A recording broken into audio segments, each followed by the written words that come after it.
ओम शांति। आज हम बहुत सुंदर विषय पर, जो बहुत गहरा भी है और बहुत झकझोर करने वाला भी है, कि बाप दादा के अनुसार धर्मराज का पाठ कैसा है और हमारे याद की यात्रा में इसकी असल भूमिका क्या है। तो चलिए आज हम इस गहरी गुत्थी को उलझाते हैं कि धर्मराज और धर्मराजपुरी, जिसका शास्त्रों में भी वर्णन होता है, बाबा की नजर में उसका वास्तविक स्वरूप क्या है। ये बहुत गहरी बात है, क्योंकि आमतौर पर तो ये लगता है कि कोई सिंहासन पर बैठा है जो हमारे अच्छे और बुरे कर्मों का हिसाब कर रहा है। लेकिन बाबा इस कल्पना से परे जाकर के क्या बताते हैं? क्या ये वाकई कोई व्यक्ति है या कोई खास जगह है? ये बहुत गहरा सवाल है और इन्हीं से हमारी सारी समझ का ताला खुलता है। बाप दादा ने बहुत स्पष्ट किया है कि धर्मराज और धर्मराजपुरी ये कोई पौराणिक कल्पना नहीं है। ये हमारी आध्यात्मिक यात्रा के लिए यूं समझिए कि ये एक जीवंत सिद्धांत है जो हमें पुरुषार्थ में एक गहरा एहसास कराता है। मतलब कोई भौगोलिक स्थान नहीं है, धर्मराजपुरी कोई ज्योग्राफी लोकेशन नहीं है जो जहां पर हमें यात्रा करके जाना है। ये वास्तव में है क्या?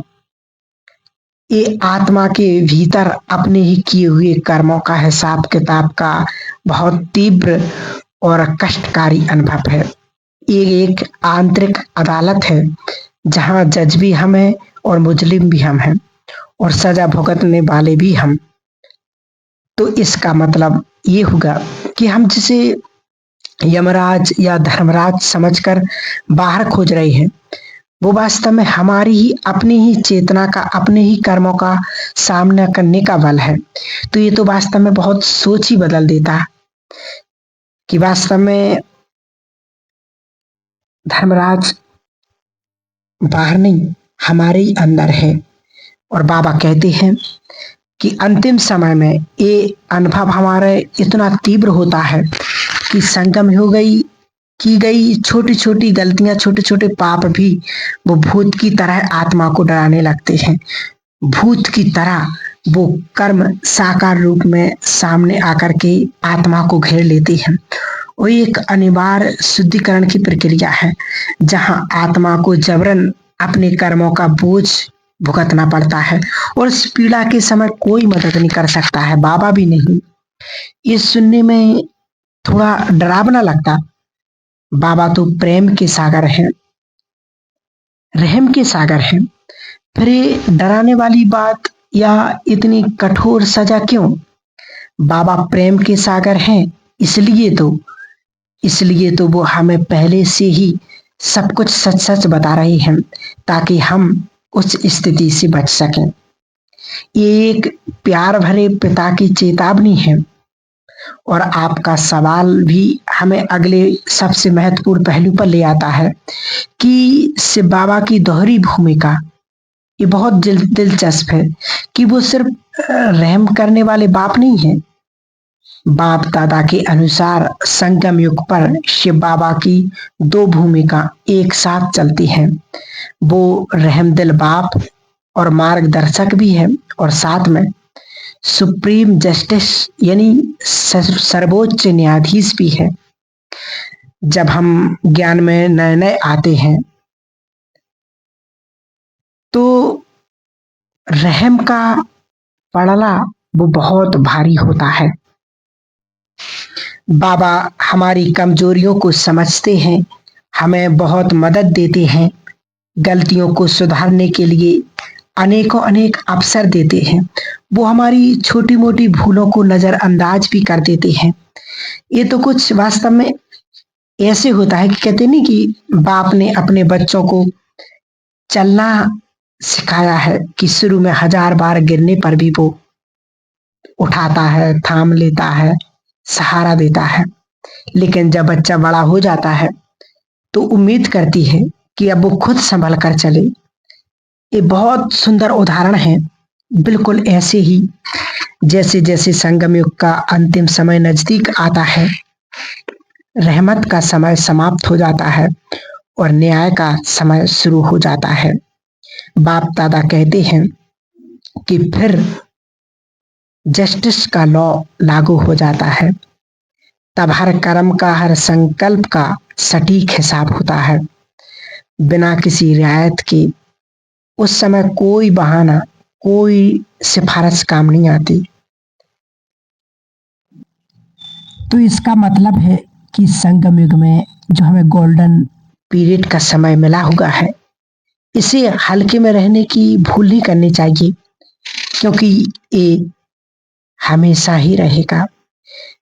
अर्थात इस समय को व्यर्थ गवाना अपने ही पैरों पर कुल्हाड़ी मारने जैसा है। तो वास्तव में अब हम उस नींव पर बात करते हैं जिस पर बाबा ने सारा महल खड़ा करने की हमेशा बाबा बात कहते हैं, पवित्रता। बाबा कहते हैं ऊंच पद की निशानी है पवित्रता। लेकिन कई बार हम पवित्रता को सिर्फ ब्रह्मचर्य तक ही सीमित समझते हैं। बाबा की परिभाषा क्या है? बाबा की परिभाषा पवित्रता की बहुत गहरी और विस्तृत है। ब्रह्मचर्य तो उसका एक स्थूल आधार है, पर असली पवित्रता तो मन के स्तर पर है। बाप दादा पवित्रता को 3 मुख्य स्तर पर समझाते हैं।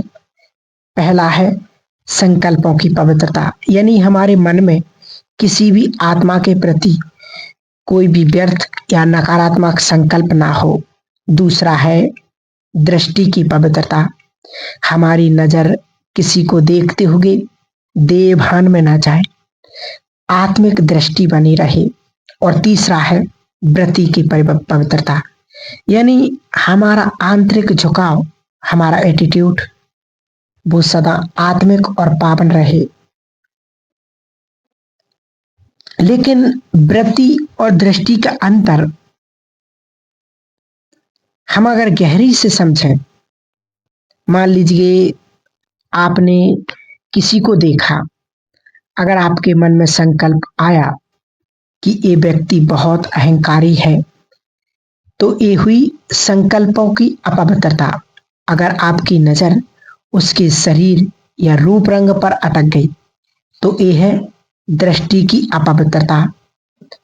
और अगर आपके अंदर ईर्ष्या या तुलना का एक स्थायी भाव है, एक एटीट्यूड बना हुआ है, तो वो वृत्ति की अपवित्रता जो सबसे सूक्ष्म है।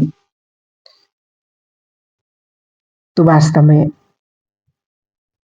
बाबा हमेशा कहते हैं कि संगम युग में एक छोटा सा संकल्प भी अपवित्रता का हुआ तो वो बहुत भारी पड़ सकता है, क्योंकि ये कलयुग नहीं है जहां कर्म का फल मिलने में समय लगता है। संगम युग में हर संकल्प वो बीज की तरह है जो तुरंत फल देता है। इसलिए बाप दादा बहुत कड़ी चेतावनी देते हैं कि छोटा सा अपवित्र विचार, 1 सेकंड का गलत संकल्प भी वर्षों की योग कमाई को, जमा की हुई शक्ति को भस्म कर सकता है। ठीक वैसे ही जैसे एक माचिस की तीली रुई के पूरे गोदाम को जला देती है, तो 1 सेकंड की भूल अनेक सालों की मेहनत को खत्म।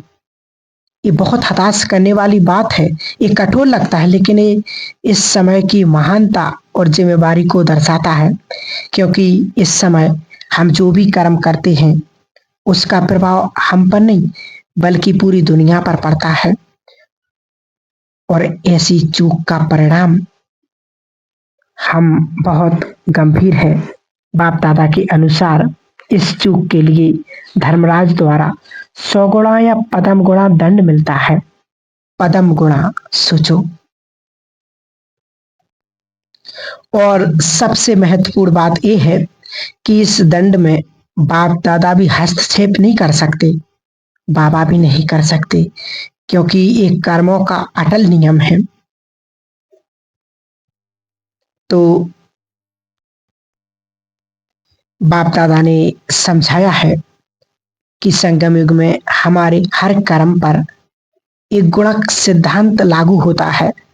अगर कोई श्रेष्ठ कर्म करते, सेवा करते हैं, तो उसका फल भी हमें पदम गुणा होकर के मिलता है, जिससे हमारी 21 जन्मों की प्रारब्ध बनती है। तो ये कुछ ऐसा है जैसे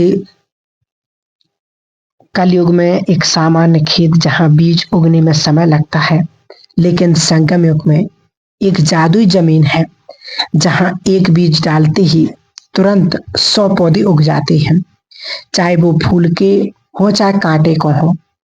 इससे बेहतर एनालॉजी से हो ही नहीं सकती है। इसलिए यदि कोई छोटी सी भूल हो जाए, मर्यादा का उल्लंघन हो जाए, तो उसका दंड भी हजारों गुना होकर के मिलता है। बाप दादा के अनुसार ये दंड 3 मुख्य रूप से हमें प्रकट होता है। पहला है व्यक्तिगत पीड़ा। ये मानसिक अशांति, चिंता, डिप्रेशन या कोई शारीरिक बीमारी के रूप में आ सकती है। दूसरा रूप है संबंधों के माध्यम से मिलना दुख। हमारे सबसे करीबी ही दुख संबंध ही हमारे दुख का कारण बन जाते हैं, जिससे आत्मा को बहुत पीड़ा होती है। और तीसरा है प्राकृतिक आपदाओं के रूप में, जहां प्रकृति के द्वारा हिसाब किताब चुकतू होता है। तो ये कोई बाहरी चीज नहीं, वास्तव में हमारे अंदर कर्मों का खाता जो 3 रूपों में बराबर होता है। इससे समझ में आता है कि कई बार पुरुषार्थी आत्मा भी इतना कष्ट क्यों भोगती हैं। ये यथार्थ वास्तव में हमारे कर्मों का ही परिणाम है। बाबा कहते बाहर के दुश्मनों से लड़ना तो फिर भी आसान है, लेकिन असली दुश्मन तो अंदर छिपे हुए हैं। तो आध्यात्मिक मार्ग पर वो कौन से सबसे 2 बड़े शत्रु हैं जिनको हमें सावधान रहना है? तो बाप दादा 2 उन शत्रुओं पर विशेष ध्यान दिलाते हैं जो आत्मा की उन्नति को रोक देते हैं। पहला है अलबेलापन। ये वास्तव में एक तरह की आध्यात्मिक सुस्ती है, एक झूठा आराम कि सब ठीक है, हो जाएगा, बाबा तो मददगार है ही, अभी तो समय बहुत पड़ा है, अंत में पुरुषार्थ कर लेंगे। ये वाली सोच, ये सोच आत्मा को सुला देती है, पुरुषार्थ में ढीला कर देती है। और दूसरा सबसे खतरनाक शत्रु है जो अहंकार, मैंपन और मेरापन। मैंने ये सेवा की, मेरी बुद्धि बहुत अच्छी है, मेरा सेंटर बहुत अच्छा चलता है। ये मैं और मेरा आत्मा को बाबा से दूर कर देता है और माया के लिए दरवाजा खोल देता है। बाबा ने अहंकार की बहुत गहरी बात कही है, ये बहुत सटीक है। बाप दादा ने अहंकार की उन वकीलों से की है जो जानते हैं कि सच क्या है, फिर भी अपनी चतुराई से झूठ को सच और सच को झूठ साबित कर देते हैं। अहंकारी आत्मा भी अपनी गलती को स्वीकार करने के बजाय उसे सही ठहराने के लिए ज्ञान के पॉइंटों का इस्तेमाल करती है, उनको छुपाने की कोशिश करती है। ये बहुत गहरी बात है, मतलब ज्ञान को ही अपनी गलती छुपाने का हथियार बना लेना, ये सूक्ष्म धोखा है। तो वास्तव में इस धर्मराज की कष्टकारी और कड़ी सजा के लिए बचने का कोई उपाय है वास्तव में? तो इसका उपाय है, बहुत शक्तिशाली उपाय है और पूरी तरह हमारे अपने हाथ में है, क्योंकि बाबा कभी समस्या बताकर छोड़ नहीं देते, हमेशा हमें समाधान देते हैं। बाप दादा कहते हैं स्वयं अपना धर्मराज बनो।